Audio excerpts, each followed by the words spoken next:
All right, in this video, we're going to continue our discussion of center of mass and introduce momentum.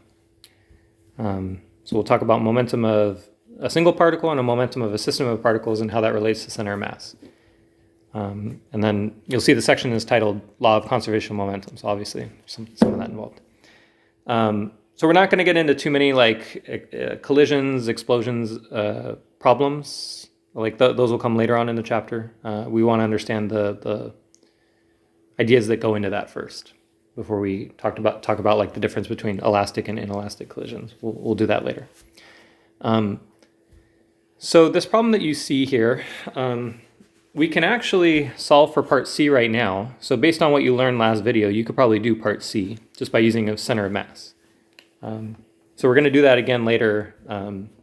But we're also going to do it a different way and show that we get the same answer multiple ways, right? So that's the best way to show that you understand something, is to get the same answer multiple ways of thinking about it. Okay, so you could try, if you watch the last video and you want to better understand center of mass, try and compute the center of mass of this two-person system. And that'll be the answer for part C. So you could try to do that now before we talk about it. Okay, before we get to this example though, of two people tugging on a string and then embracing, let's connect this a little bit to the textbook to make a couple of statements and definitions. Okay, so we have some of the external forces, so this is from last time, is equal to the total mass times the acceleration of the center of mass. So I'm going to write it this way. I'm going to write the derivative of the velocity of center of mass with respect to time.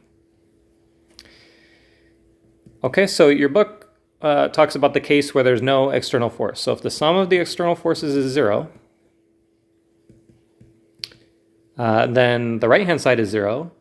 And if the derivative of something is 0, that means that vector is constant, right? So if the sum of the external forces is 0, then the center of mass velocity is constant. Okay.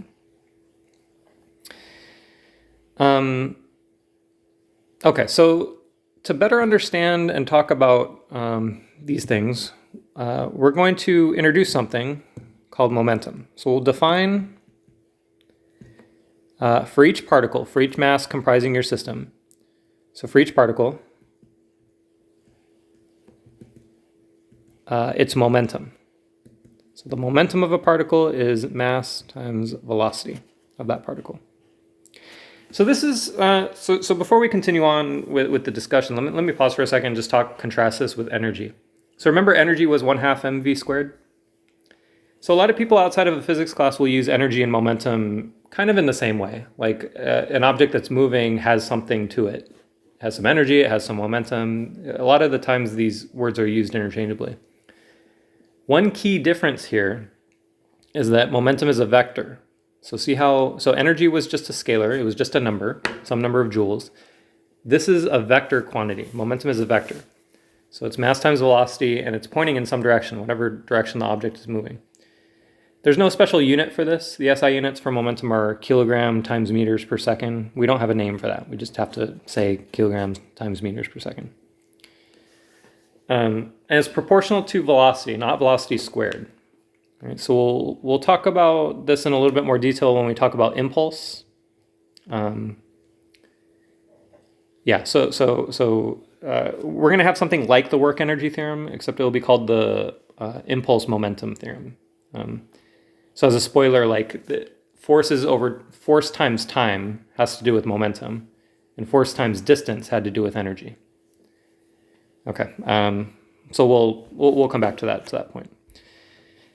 Okay, so with this definition in mind, I want to go back and talk about. So let's first. So the center mass is constant. Let's focus more so on what that center mass was. It was 1/m total times the sum of each mass times each velocity. Right. This is just going back to the definition of center of mass and taking a time derivative to talk about center of mass velocity.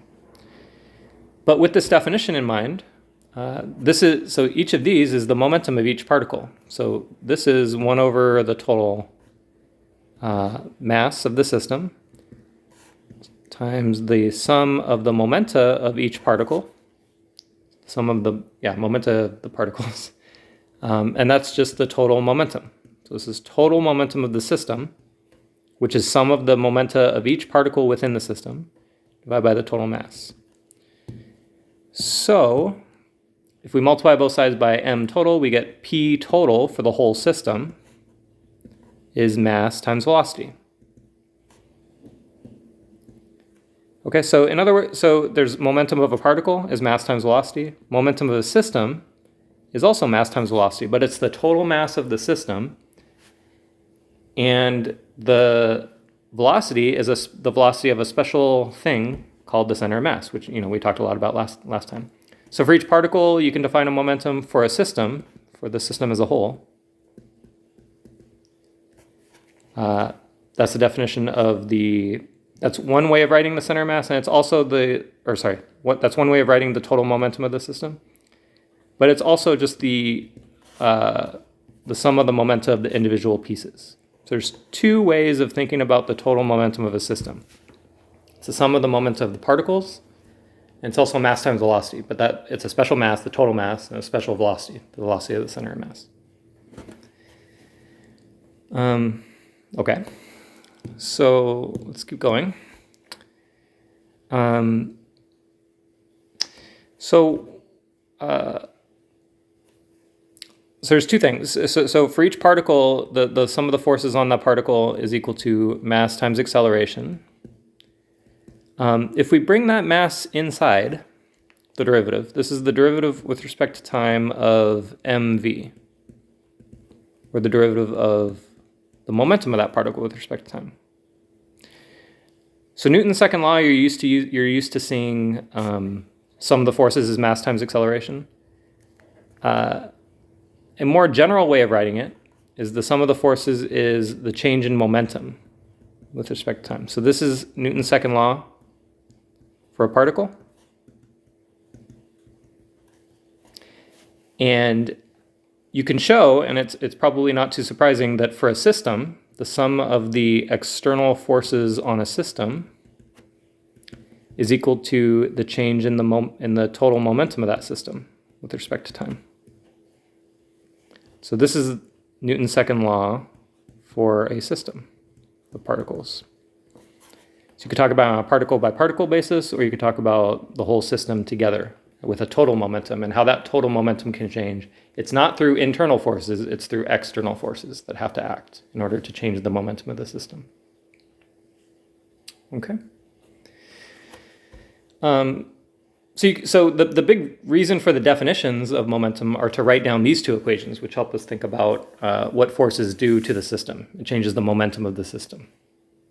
Right? And the longer those forces act, actually, I might as well talk about it now. I was going to hold off on impulse, but let's do it now. And this is the one thing that your book doesn't do. Okay. Impulse.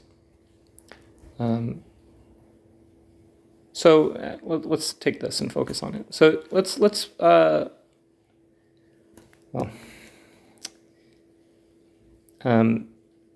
say we had a force, not necessarily the net force, so we'll say that there's an impulse for each force, and then talk about the net impulse in a second.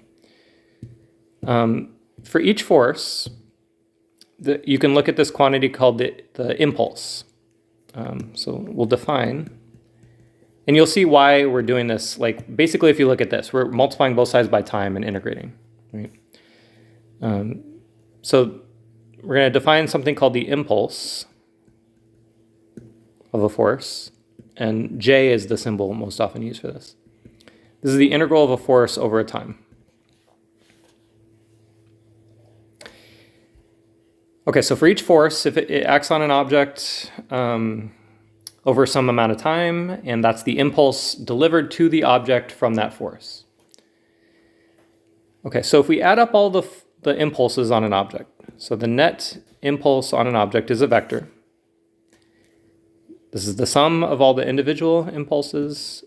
This is the integral of the sum of all the forces, or in other words, this is the net force, dt. And the integral of the net force, actually, let me write it this way. integral of the sum of the forces. This is going to be the integral of the momenta. So this just comes from Newton's second law. So sum of the force, so I'm just recopying down this formula right here. Sum of the forces is dp dt. So I'm just replacing that in there, and then the dt divided by dt cancels. So the sum of all the impulses on an object is the change in momentum of the object. So this is the impulse momentum theorem for an object. Impulse momentum theorem. And just like we did before, we could talk about not just a single particle, but we could talk about the whole system. So the impulse momentum theorem for the system says that when you sum up the external impulses, so ext. So each external force, if it acts over an amount of time, you integrate the force over the time. That's the impulse delivered to the system from the external force. This is the change in the momentum of the system, the total momentum of the system. So impulse momentum theorem for a particle or for a system. Okay, so this you might be getting flashbacks of the work energy theorem. The sum of all the works on an object is the change in kinetic energy. So this is what I mean by it's a force over a time that's related to the change in momentum of an object. And it's a force over a distance that we saw in a previous chapter. A force times a distance was change in kinetic energy of an object. Okay. Lots of equations, lots of new stuff, right? This is a lot of new stuff. Okay, let's see how this... so maybe the definitions aren't going to click until we do an example. So let's do this example in a lot of detail. The rest of this video is mainly going to be doing this. And then for other examples, you can take a look at your textbook. Your textbook doesn't use the word impulse, but it has some really good examples. So I'll talk about those in just a second. Let's focus on this one though. Okay, so looking at this example, everything starts off at rest, right? So we can calculate the center of mass, but the center of mass is at rest because all the masses are at rest. So the velocity of the center of mass is 0. Wherever the center of mass is, we know its velocity is 0 because it's initially at rest. Okay.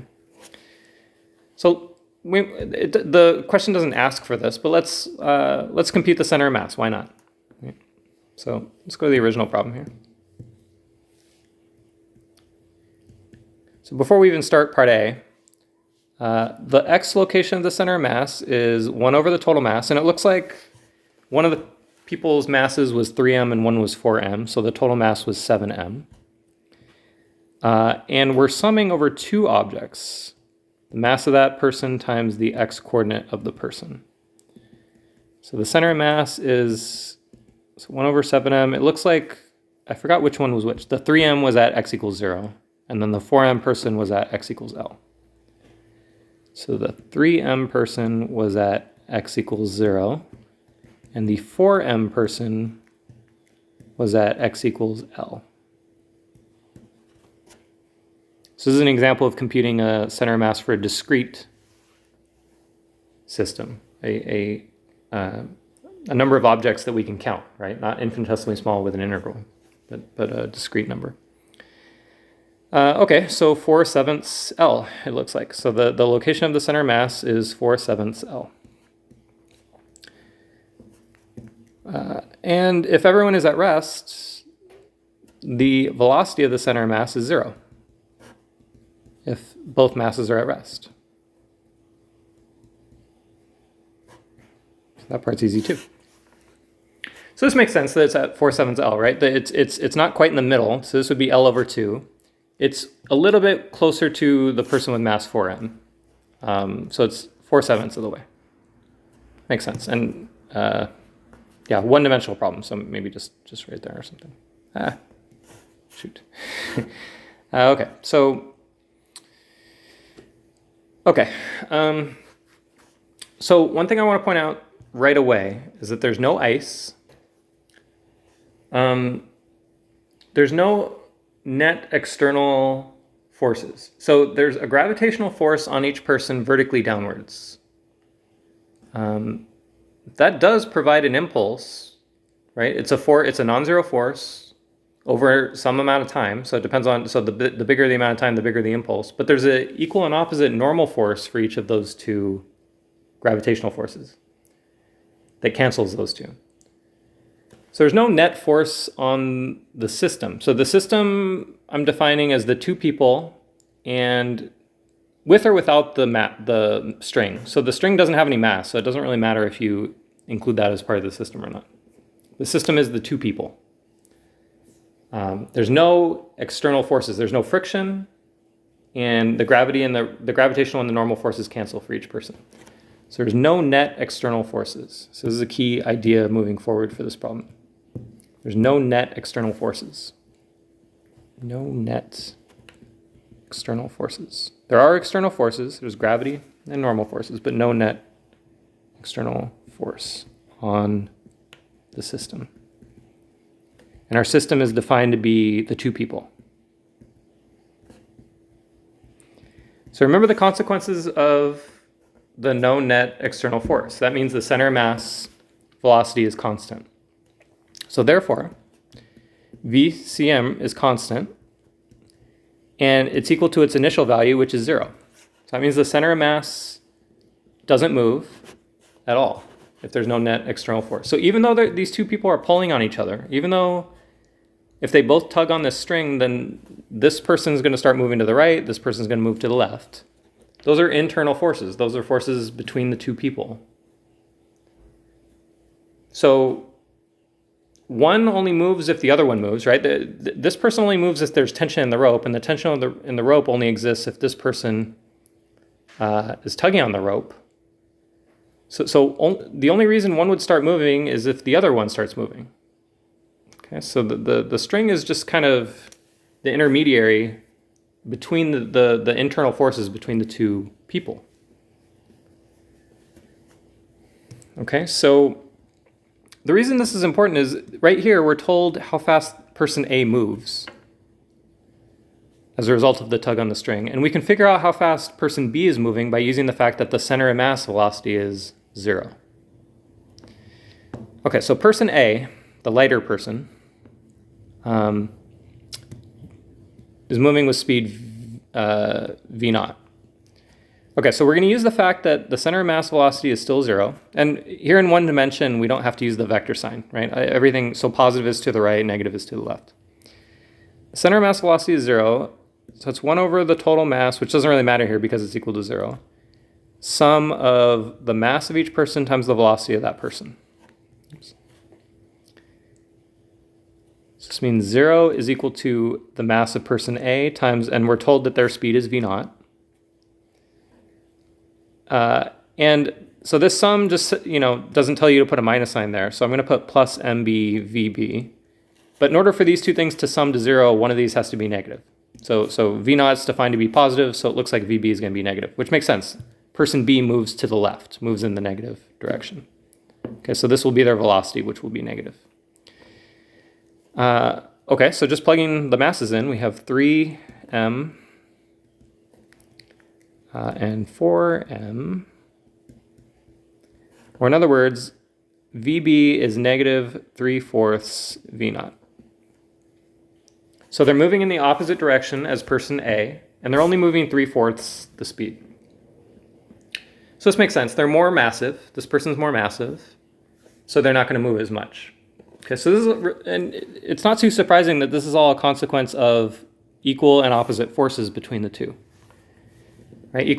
So if the forces are equal in magnitude, and we're setting these equal to ma, the mass times acceleration, the one with the bigger mass has the smaller acceleration. What's nice about this is that we don't have to deal with accelerations. This just directly goes to velocity. So to connect acceleration and velocity, we would have to do the acceleration over a certain amount of time, and that maybe could get tricky. But this just immediately deals with the consequences of those internal forces right away. Okay, that was part A. What was the impulse? So part B. What was the impulse on A? Okay, so the assumption that we're making in this problem is that the people tug on the rope, and very quickly, So depending on how big the tug is, the bigger the tug on the rope, the more quickly they accelerate to their final speeds. So this person moves with speed v0, we discovered, or we were told, and then this person moves with 3/4 the speed we discovered in part A. And I didn't write the minus sign. I indicated the direction with an arrow there. So there was no, so remember the impulse momentum theorem. So if we look at this formula right here, there's no net external force, and therefore there's no change in total momentum. Okay, so the net impulse on this system is 0. However, there is an impulse on A and an equal and opposite impulse on B. So there's a positive impulse on A because A did change their momentum, right? A wasn't moving at first, but then their final momentum was, by final I mean as soon as they sped up to this speed. So the two people haven't met at the center of mass yet, but this person's moving with speed v0 to the right. That's a non-zero momentum. So the momentum did change.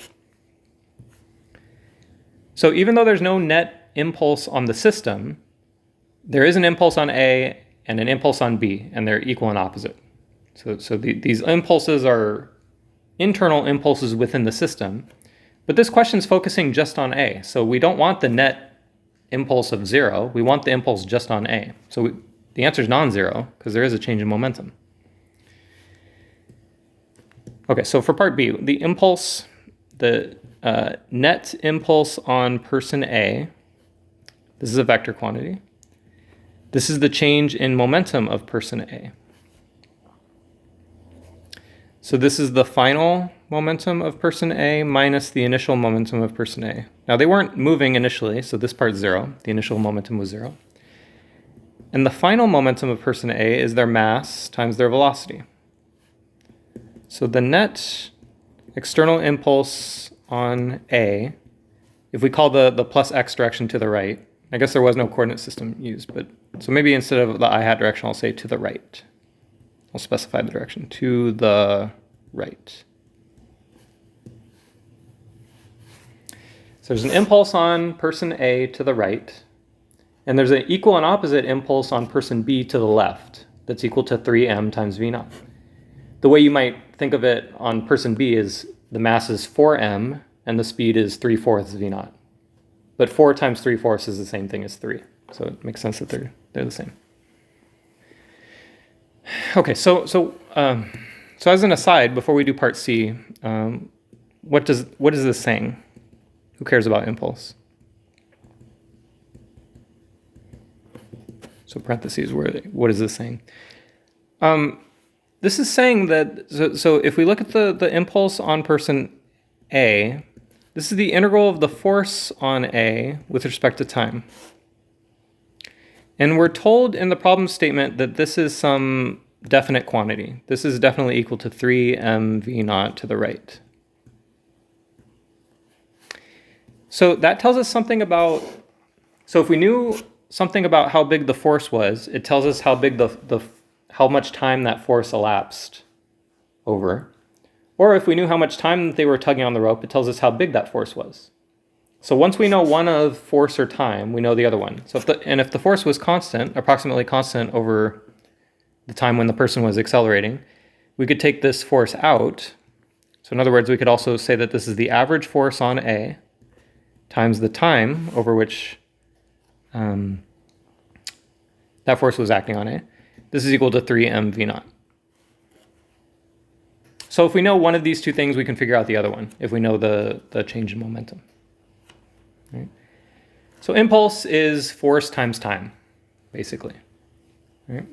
If you know the impulse from the change in momentum, you could figure out force from time, or you could figure out the time from the force. So this is saying we definitely know how fast they wound up moving. That means that it was either a really big force for a small amount of time, or a smaller force for a bigger amount of time. Right? If we had half as big a force, we would need twice the amount of time in order to get that same final velocity.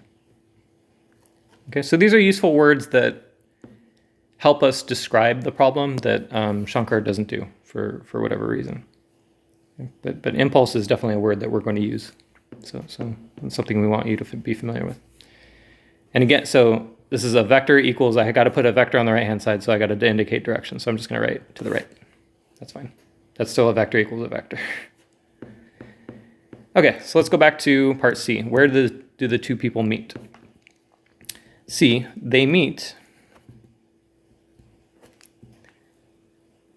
at the center of mass, which doesn't change, which hasn't moved since VCM is a constant and equal to 0. So therefore, they move at the center of mass, which is, I think we said it was 4/7 L.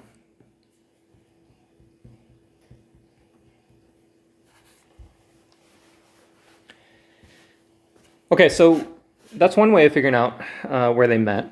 Another way is by using their relative speeds. Okay, so person A is moving at speed v0. Person B is only moving at 3/4 the speed. So obviously they're going to meet to the right of the center point. And you can use the speeds to say that, well, the distance that this person travels is actually 4/3 times as big as the distance that this person travels because the speed is 4/3 times as big. Okay? They're moving for the same amount of time. So using the fact that person A moves, what did I say? 4/3 times the distance, or sorry, 4/7 times the total distance. That they must meet at 4/7 L. Right? Person A traveled 4/7 the distance. Person B traveled 3/7 the distance. And we reason that out because person A traveled 4/3 the distance that person B traveled. Whew, that's tough to say aloud, right? It's better to write this stuff down. It's easier to see. Okay, so that would have been another way to figure this out. Once we had the two speeds of the two people, we could reason out where they meet, even if we didn't compute where the center of mass was. Okay, so that does it for that problem. So your book goes on about, so if the external force is 0, then the momentum is conserved. Actually, we derive something a little bit more general. So because we talked about impulse, the momentum of a system is conserved. Delta P is 0 if there's no net impulse, external impulse. So actually, there could be an external force as long as the amount of time over which it acts is extremely small. Right? So even if that was non-zero, if it just happened for a very short amount of time, that would be okay. Okay, so the book is maybe is overly restrictive in saying that you have to have 0 external force for momentum to be conserved. We're actually going to relax that assumption a little bit later in the chapter. Like when we talk about collisions or explosions. So last video I mentioned the example of a firework that explodes in the air.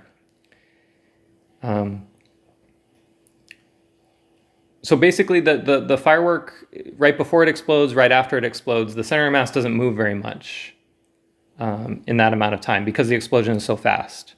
So there's basically 0 net impulse from right before the explosion to right after the explosion. So momentum is conserved for the most part. There is a slight modification because gravity acts over that amount of time, but gravity is a relatively small force compared to the internal forces of the explosion. And the explosion happens so quickly that the dt is very, very small. So there's basically 0 external impulse during that explosion, which is why we could conserve momentum. But I'm getting a little ahead of myself because we're going to talk about explosions, collisions later on in the chapter. Okay, but impulse helps us understand why we can conserve momentum. Okay, so your book does a couple examples. I encourage you to look at this example. So right here at the bottom of 131, it says next a few more examples of a center of mass coordinate that is free from forces. So your book talks about a person in a boat or closed railway carriage, where you start, I think they talk about a boat later. So they start on one side of, for example, the boat. So a person starts on one side of the boat and then moves towards the other side. How much does the boat move, for example? So there you could set the center of mass coordinate equal is a constant position in order to solve for how far the boat moves. Okay, so definitely take a look at those as well. But it's a consequence of no external forces, and therefore momentum is conserved. Momentum is conserved, therefore the center of mass velocity is conserved, is constant. So therefore, if it started off 0, it remains 0. And that's the fact that they're using for these examples. All right, we'll keep going with rockets and collisions and stuff later.